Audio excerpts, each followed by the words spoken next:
Я вообще люблю кухни разных стран мира, пробовать всякое новое. Это прям вот мое удовольствие. Как я думаю, вы понимаете, что я люблю покушать. Но азиатская кухня в моем сердце занимает особое место. И сегодня будет игра как раз про нее.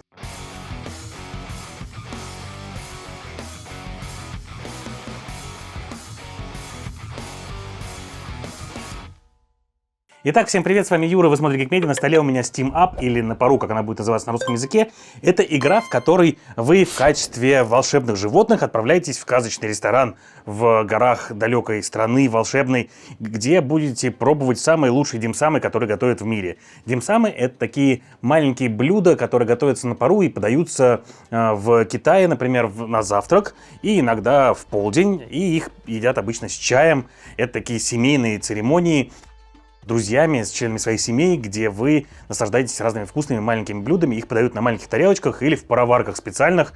Обычно их подают по одному типу в одной пароварке или на одной тарелочке, но вот для игры сделано так, что вам будут подавать разные димсамы в пароварочках. В этой игре вы будете стараться наесться как можно больше, и за свою еду вы будете получать победные очки.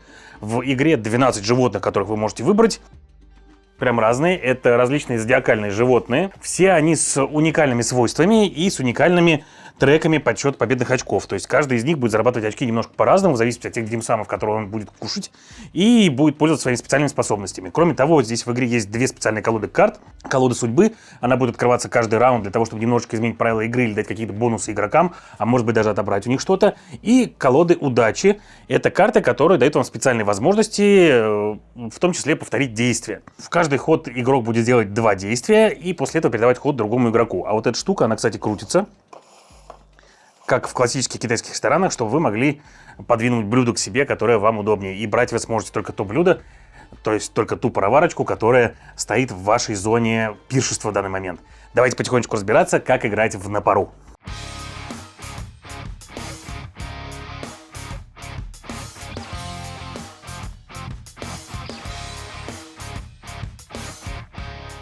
Итак, каждый игрок в начале игры получает вот такой планшетик. На нем вот здесь указана его специальная способность, то, кем он играет. Я, например, здесь вот фудблогер. Все 4 действия, памятка по ним, которые у вас есть возможные в вашем ходу, и треки победных очков. Вот у этого, например, у фудблогера, у него за каждый столбец, это его специальная способность, он будет получать дополнительные победные очки. А тигр, например, он может менять одни виды димсамчиков на другие, и у него, как видите, абсолютно другая разлиновка по очкам. То есть у него в крайнем столбце, в правом, его любимый димсам приносит ему по 4 победных очка. А у каждого животного своя специальная способность, и вам предстоит изучить их, когда будете играть в игру. Каждый игрок возьмет себе по два планшетика, выберет один из них и смотрит, каким, соответственно, животным он будет играть. Также у каждого игрока обозначены его стартовые ресурсы, вы выбираете себе то, можете посмотреть, соответственно, что стоит перед вами. Я, например, взял себе пельмешку с соусом барбекю внутри и пельмешку мясную, потому что у меня, в принципе, передо мной прямо стоит пароварочка, в которой только еще клейкий рис лежит. И для этого будет достаточно взять один жетончик, чтобы себе эту пароварочку приобрести. У нас есть 5 видов димсамов. Это, соответственно, димсамы с мясом барбекю, димсамы мясные, но в них еще часто добавляют морепродукты. Вот это вот называется когти феникса. Это куриные лапки, не ножки, а именно лапки прямо. Вот это клейкий рис, в который добавляют всякие разные вкусности и заворачивают его в листья лотоса для того, чтобы он сохранял свои свойства. И есть пельмешки с креветкой. Это вот димсамы с креветочкой. Каждый игрок в свой ход может сделать всего лишь одно из 4 видов действий, и ходить мы будем по очереди по часовой стрелке. Первое — это взять любой жетон из запаса, и я, например, вот возьму себе первым действием вот этот вот клейкий рис. Действия в рамках хода повторять нельзя, но можно и разыгрывать будет карты, и это как раз второе действие, которое вы можете сделать — разыграть одну из своих карт. Некоторые карты, например, вот это, могут также дать вам, в принципе, один жетончик, вот первая карточка, вот эта, которая есть. После того, как вы разыгрываете карту, вы можете повернуть поворотный столик на 90 градусов в любую сторону, сюда, соответственно, или вот сюда, для того, чтобы изменить то, что находится в вашей зоне пиршества.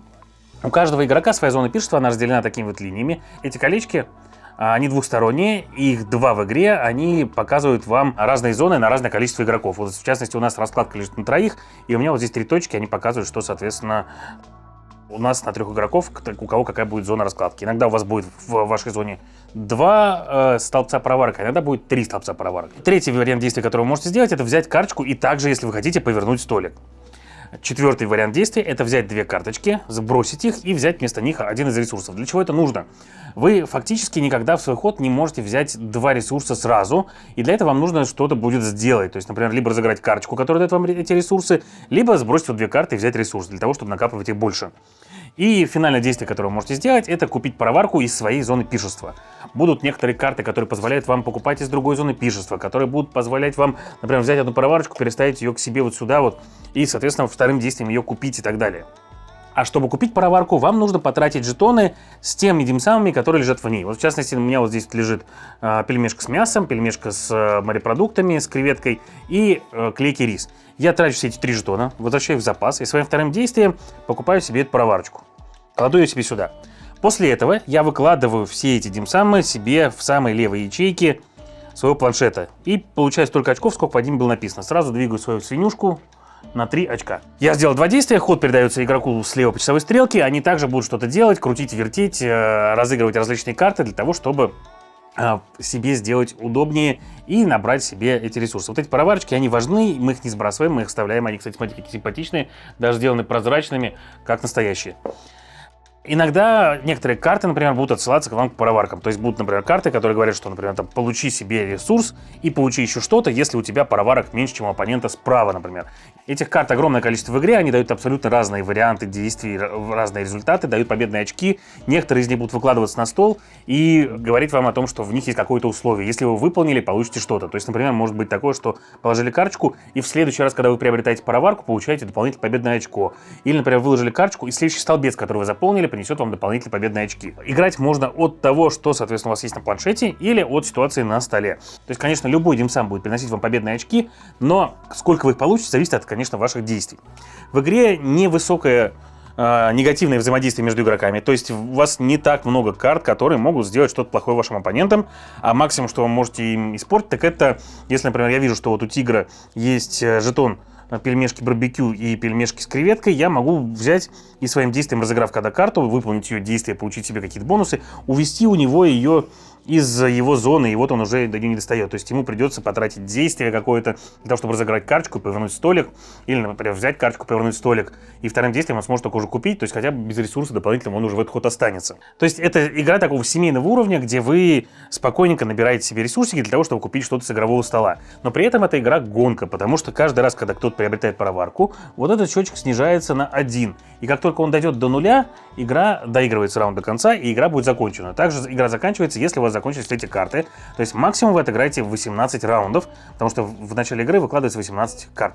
И эти карты, которые начинают скрываться в начале второго раунда и потом скрываются каждый раунд, дают дополнительные всякие фишки в игре. Например, может быть условие, когда вам говорят, что возьмите одну карту из своих, отдайте игроку направо. Или, например, там, возьмите один ресурс свой, который у вас есть, отдайте игроку налево, и вы получите, соответственно, от игрока справа для себя ресурс. Бывают карты, которые говорят вам, бросьте кубик, и, например, когда вы берете пельмешку, жетончик пельмешки с таким видом, то вы, соответственно, получаете их 2. Но это тоже может быть опасная штука, потому что в конце игры непотраченные вами жетоны будут приносить минусовые очки, а непотраченные карты, наоборот, плюсовые. То есть в конце игры есть еще возможность немножко нагадить оппонентам, например, разыграв карточку, которая дает всем по одному дополнительному ресурсу, чтобы у них были минусовые очки. Или, например, набрать себе дополнительных карт, чтобы получить плюсовые очки, если вы не можете купить себе пароварок. И так далее. Есть некоторые персонажи, которые, в принципе, играют от этого кубика. То есть, например, обезьянка, она бросает каждый раз кубик, и в зависимости от выпавшего результата, на этом кубике, кстати, есть и циферки, и нарисованы пельмешки.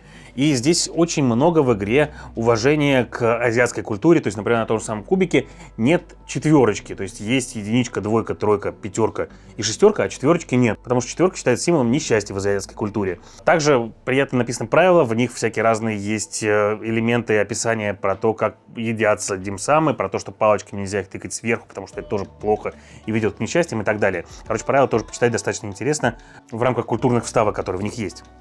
Сама по себе игра очень приятная, играется просто, правила очень простые, и эта игра не для продвинутых игроков, которые хотят сильно пошевелить мозгами. Здесь у вас не будет прям сильной большой комбо-вомбо, хотя некоторые всякие способности можно будет прокручивать, и когда игроки даже не ожидают, что вы могли бы купить какую-то пароварку, с помощью разыгрывания карт вы можете это сделать.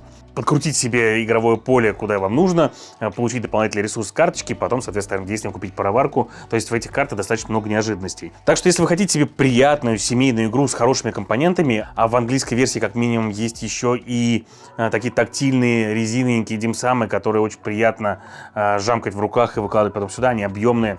С ними она становится еще прям приятнее и красивее игрушка. Очень приятный форм-фактор, вот этот вот столик с поворотным элементом, пластиковые пароварки и, в принципе, правила для семейного вечера очень неплохие. Играть можно даже с детьми, которые быстро разберутся с игровым процессом и будут менять ресурсики на димсамы, которые у вас есть. Но также, соответственно, можно и вступить в гонку с друзьями, набирая карты, разыгрывая их эффекты. И в зависимости от того, насколько вы хотите себе конкурентную игру, можно некоторые карты из колоды убрать, они помечены специальным символом, если вы не хотите себе негативного взаимодействия. То есть карты, которые позволяют что сделать с оппонентами, из колоды уйдут.